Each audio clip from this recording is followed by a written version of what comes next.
नमस्कार, मैं हूं राहुल शर्मा। आप देख रहे हैं SP9 न्यूज। स्वागत है आप सभी का आज की बड़ी खबर में। बड़ी खबर की शुरुआत मोरबी में ब्रिज हादसे को लेकर। जी हां, मोरबी में जो ब्रिज हादसा हुआ है उसका जिम्मेदार कौन? गुजरात सरकार या सरकारी अधिकारी या कंपनी, जो कंपनी को ठेका दिया गया था।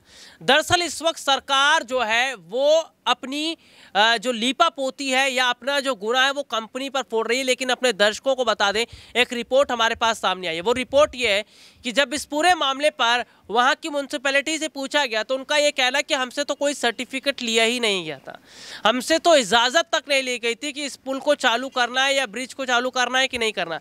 यानी कि देखा जा रहा है कि गुजरात चुनाव से पहले इतनी वाहवाही सरकार बटोरना चाहती थी, भूपेंद्र पटेल वाहवाही बटोरना चाहते थे और इसी वाहवाही के चक्कर में 140 से ज़्यादा लोगों की ज़िंदगी चली गई।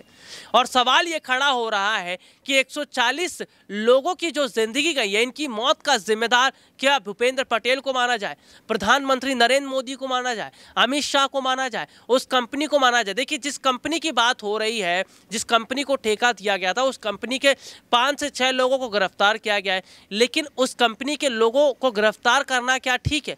अगर कंपनी काम कर रही थी तो सरकार की इजाज़त से काम कर रही थी, सरकार की इजाज़त मिली हुई थी, सरकार की इजाज़त के साथ ही तो कंपनी के लोग भी काम कर रहे थे। लेकिन हम ये देख रहे हैं कि सरकार ने जब इजाज़त दी तभी पुल खुला, और पुल पे जिस तरह से बेइंतहा लोग चढ़ गए, 500 से ज़्यादा लोग चढ़ गए, जिसकी कैपेसिटी केवल 100 लोगों की थी, तो जाहिर सी बात है पुल तो ढह के गिरना ही था।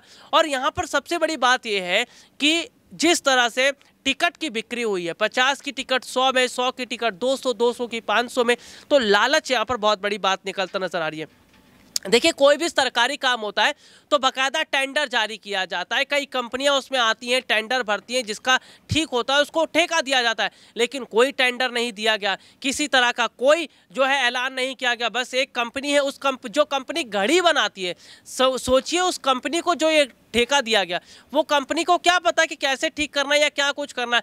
तो क्या इसमें भ्रष्टाचार दिखता नजर आ रहा है? भूपेंद्र पटेल जो गुजरात के मुख्यमंत्री हैं, क्या उन्होंने अपने फायदे के लिए उस कंपनी को ठेका दिया? और जिस कंपनी को ठेका दिया है उसके पास जितना पैसा है, क्या वो पैसा कहीं ऐसा तो नहीं कि बीजेपी के मंत्रियों में भी बटेगा? क्योंकि सवाल अब खड़े हो रहे हैं। भ्रष्टाचार की बात निकलकर सामने आ रही कि ये जो पुल ढहा है इसमें सबसे ज्यादा भ्रष्टाचार हुआ, और इस भ्रष्टाचार की आंच दिल्ली तक पहुंच गई है, पूरे देश तक पहुंच रही है। और तो और जनता सवाल जवाब कर रहे हैं, मीडिया सवाल पूछ रहे हैं, लेकिन ना तो पीएम मोदी सवाल का जवाब दे पा रहे हैं, ना गुजरात के मुख्यमंत्री।